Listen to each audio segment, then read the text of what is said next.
Hey all, this is Cheung with Pherform, and today I'll be walking you through your sliding mountain climber. For this, all we're going to need are 2 towels or 2 magazine covers. If you have a slippery surface at home, right, you can use just your socks or even 2 towels, right, underneath the feet. The goal of this is to keep the feet in contact with the ground throughout the entire movement, right, driving into the floor.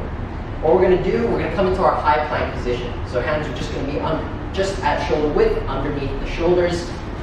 In that high plank, we're keeping the belly braced, hips, shoulders, and knees all in one straight line.